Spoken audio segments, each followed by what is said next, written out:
Hi guys. Okay, time for a little Sunday Whittle talk.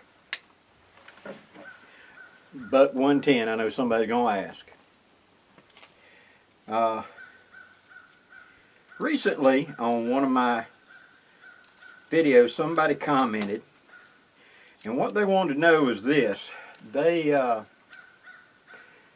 gave me a scenario and wanted to know what and how I would approach that.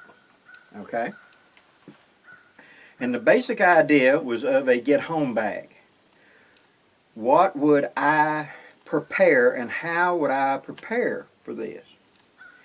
And then they stated what the requirements were. To say it's a bit challenging is an understatement, okay? But I'll play the game and we will see what we can do.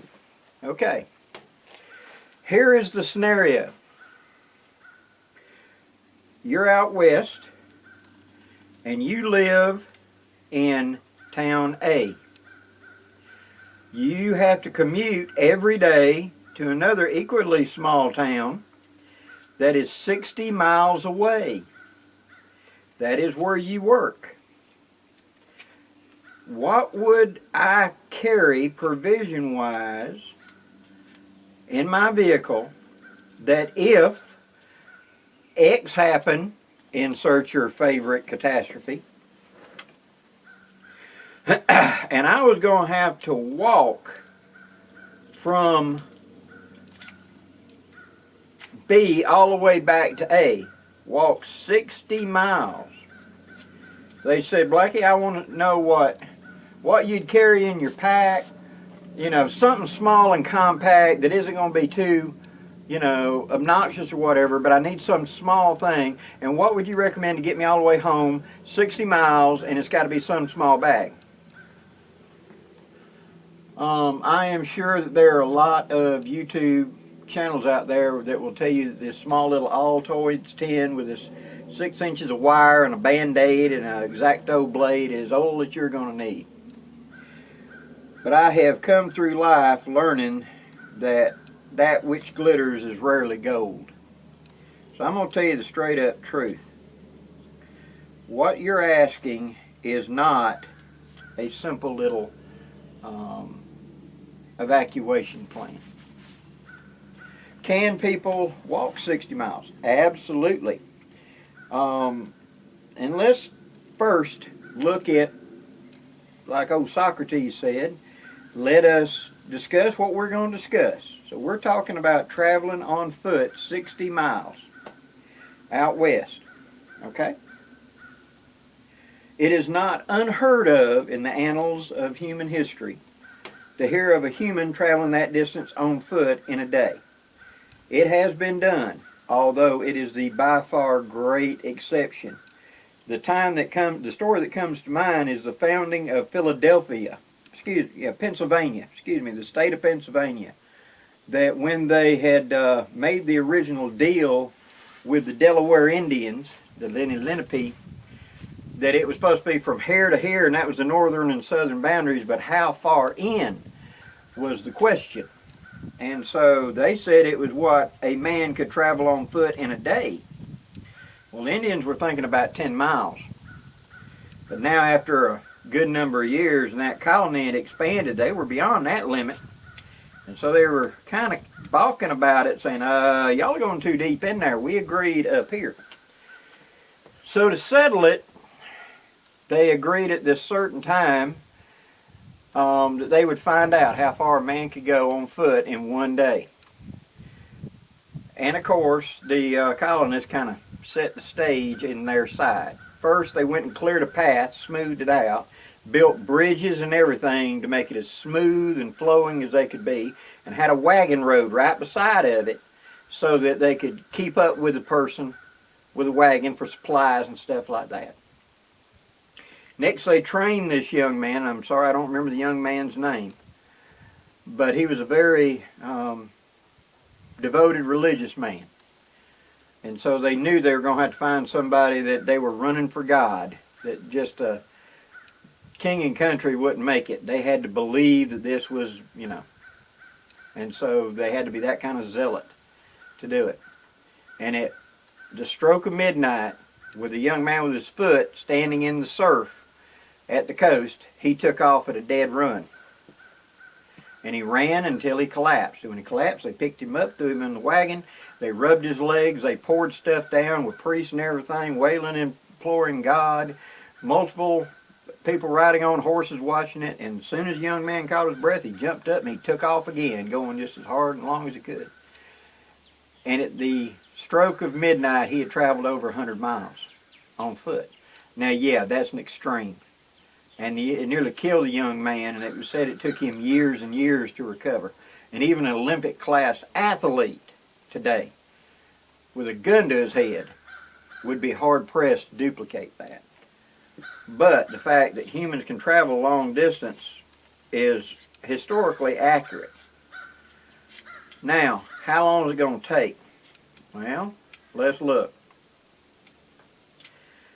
If I'm going to travel 60 days on miles on foot, it ain't going to happen. I would have to be an Olympic class athlete and just fantastically pumped up. That ain't happening. So let's be a little more realistic. Could you break it into 2 days and do 2 30-mile? That'd be a hard march. But military makes you march 20 miles. How about we break it into 3 days, 3 20-milers? Well, more doable, but still, that's pretty bad. So how about instead of doing it 3 days, we did it 4 days, 15 miles. Now we're getting into the realm of reality. So it's either going to be 4 days doing 15 miles or 6 days doing 10 miles. And since you said you're out west, I've got to assume that you don't get the opportunity of resupply for water on that trip. And water is 8 pounds per gallon. You're going to need a minimum of 1 gallon per day. And so we're looking at 6 times 8, 50 pounds of water. Go ahead and add an extra one. So we're just going to say 60 pounds of water. So you need to carry 60 pounds of water on your back to make that trip. Good news is it'll get lighter as you go along. But is that realistic? No. And I'm not trying to badmouth the individual who gave me this challenge. I'm just trying to inject a little bit of reality in it. Any type of get-home bag or etc., you have to look realistically at what you're doing. What are my needs? What are my resupply ability? And what can I not get resupplied? And if you're out west in a lot of those places in that desert where, yeah, it's only such and such from here to there, but there is no water between here and there, yeah, you got problems. For my recommendation off the top, I would say you're going to have water, no matter what. And I'm going to suggest you're not going to walk. If you're saying there can't be vehicles, I suggest at the town where you work, if you have some place to store whatever, get a bicycle. A bicycle can easily traverse that 60 miles in 2 or 3 days. A bicycle, you're much more relaxed sitting there pedaling, especially you're talking about being out west. It's relatively flat ground, and I can carry water on me. So I'm greatly reducing the time. So a bicycle beats the snot out of walking on foot. Okay, so let's establish that we're going to have some form of transportation, you know, conveyance, as they say. It's going to be a bicycle, or we've got resupply of water, and so I'm just going to have to walk it. Okay? Then you're going to need your 10 C's. You're going to need some small light shelter, tarp minimum. You're going to need at least 2 or 3, possibly if you're doing it all the way on foot, a week's worth of food on top of the water. See? And so real quick, you're climbing into, this isn't a walk, this is an expedition. Now, people have traveled long distance and far longer distances on foot like that. But the two elements they must have a source of food along the way, and they must have a source of water along the way, because they cannot carry enough with them for the trip. That's the problem we found in Vietnam with the LRP teams, where we would drop them behind enemy lines and they'd be back there for 30 days. They could get water. So now the hard part was them carrying tactical mission gear like ammunition and stuff, and still carrying enough food for 30 days. So they went to the dehydrated, the freeze-dried stuff, where it just add water, and even then they really weren't carrying enough food. If you have a choice between ammo and food, you're going to take ammo, because you can't throw, dehydrated sketty at the bad guys. You got to have something to protect yourself. So a lot of those guys lost a lot of weight on those trips. So if we're talking about a bug out set to get us home from your workplace, you're going to have a shelter, at least a tarp of some kind, that is environmentally correct for the season. So if it's summertime, you're going to want to hunker down during the day at any kind of shade you can find with your tarp, and then walk at night when it's far cooler. Okay? In the winter, you're going to have to be able to have some form of warmth to carry so you don't get hypothermia at night. And deserts are bad places to get hypothermia at night, because it's so hot during the day and the temperature drops like a rock at night, and it can nearly freeze you at night, because you are so conditioned now to 100 plus degree temps, and suddenly it drops down to 50 or 60 degrees at night because of the evaporation. Well, that's a 50-degree temperature drop, and you're already soaking wet. So yeah, those are the considerations you've got to do. Whatever your situation is, your scenario is. Now, you live 60 miles away from where you work, and you're concerned that if, say, we're going to plug in an EMP here, and suddenly no vehicles work because of that, and you're back to foot traffic, then a bicycle becomes worth its weight in gold. Because with a bicycle I can transport a relatively heavy load relatively easily and relatively at speed. Two bicycles lashed together with cross poles, you can put 400 or 500 pounds on. Ask the Viet Cong. They did that in Vietnam over broken, rough trails, and we're getting a large amount of supply south that way. So it can be done. You're going to need your shelter. You're going to need some sort of correct sleeping apparatus. You're going to need some sort of defense, because being out there of wildlife or other things, you're going to need some sort of defense. Something that you're comfortable with using for self-defense against wildlife or etc. Snakes, varmints, whatever. And so that's something you've got to address. So you can quickly see that this weight stack starts going up. I'm going to need 60 pounds worth of water, plus at least, say, 10 pounds of food. We're at 70 pounds. And we ain't even talked about a shelter yet or anything else. And that's just to traverse that distance. If I have conveyance, and if I can resupply en route with water, most importantly. Carrying 6 days worth of food is not that crippling. Ramens weigh nothing, and it will put something in your belly. It won't exactly be what you want, but it will put something in your belly, and you can augment it with other things. But when you start adding in all this other gear, of a good knife, a pack, a good set of boots, you're going to need good boots to walk that far. Any other kind of medications you may need in your daily life that now you've got to have with you, that big a supply to transport with you. I have several good friends that are diabetic, and they have to have their insulin. It's not where they can skip it. And so that's got to be considered. You can quickly see how difficult this question becomes. It's not simple. And I'm really, guys, I'm dead serious. I'm not trying to bad mouth or guilt or shame anybody. That's not the point. It's that you don't think about these details until it hits. Down here in my South, like I point out many times with our hurricanes, many people move into the South, coming to the military base over here, whatever, and they've never experienced it.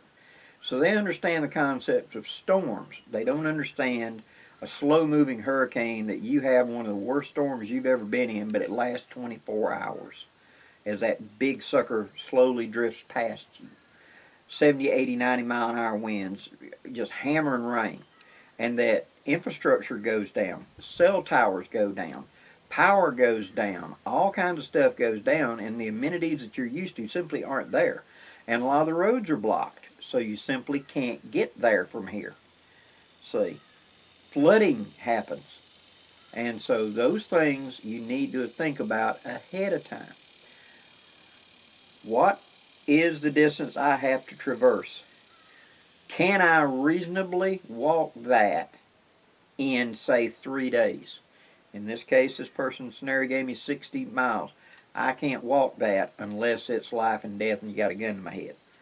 And even then, I doubt I could make it. I know I'm not in physical shape to do it. But if I was young, 20 years old, could I? It would be pushing it to the breaking point. And you'd still have to have water. You can't just go without water.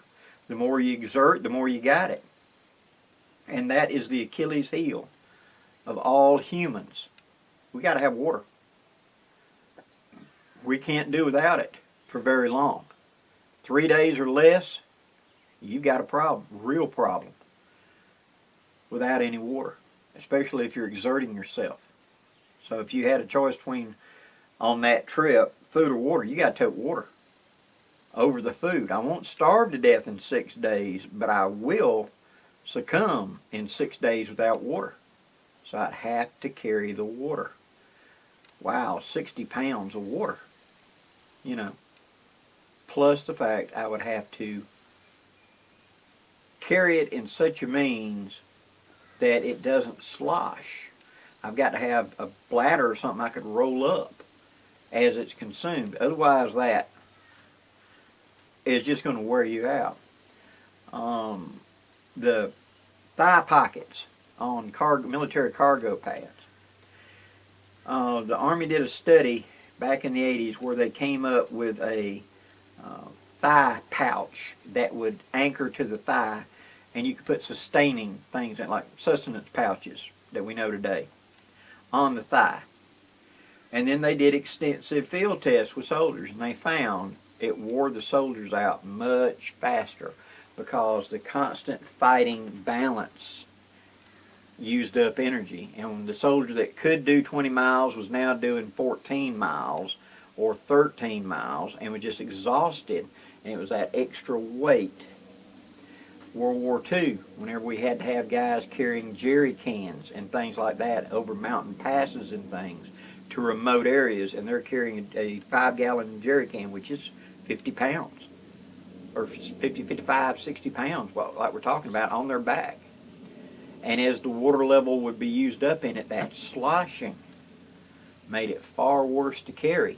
You think, well, it is getting lighter, but you're also getting tireder, and it's also that oscillation of every step is throwing you. And so that caused a problem. It was found eventually that liquid water bladders were, flexible water bladders were better, so they could compress the air out of it and it didn't slosh as bad. Same thing with tanker trucks going up and down the road. They got baffles in them, so that when the guy puts on the brakes, the thing doesn't do like that and go to sloshing. It's got short baffles, so it's only like part of it, not the whole 40-foot trailer slamming in the front end, see? Those things you don't think about until you got to tote it. And I'm fairly sure that unless you're military or you were a firefighter or one of the other out western recovery people, you probably never had to carry a 5-gallon military jerry can on your back long distance.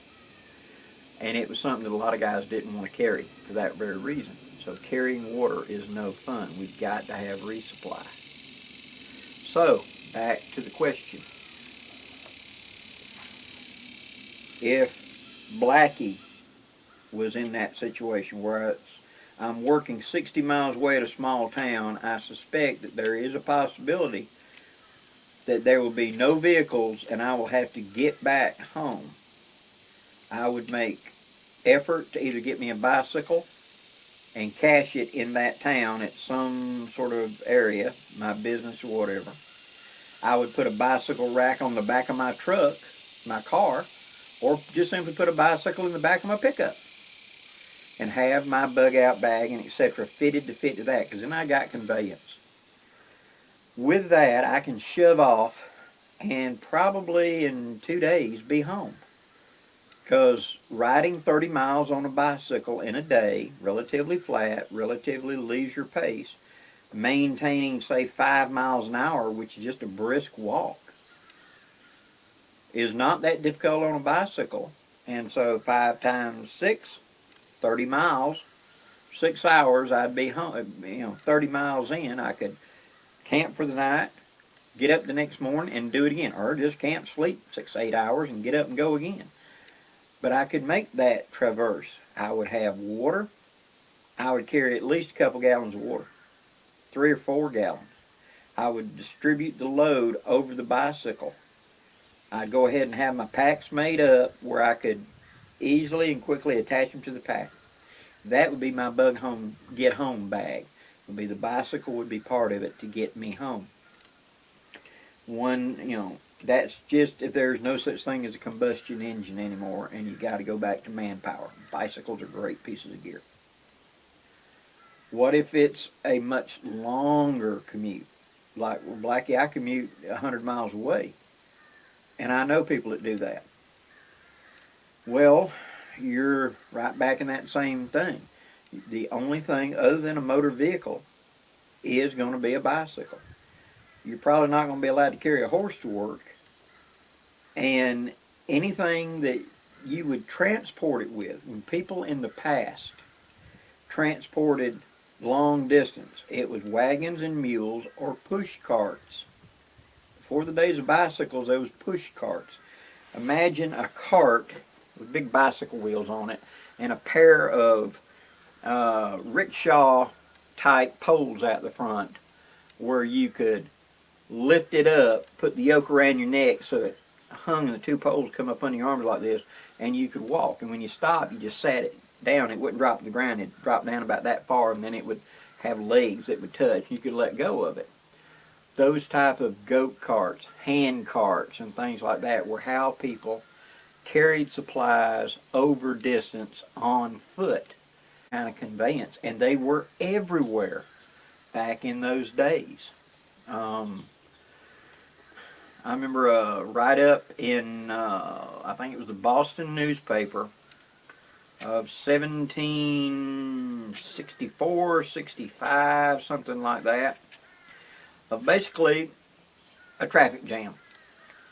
That weather had forced the closure of 2 or 3 routes, and all of the way in and out was down to 1 route.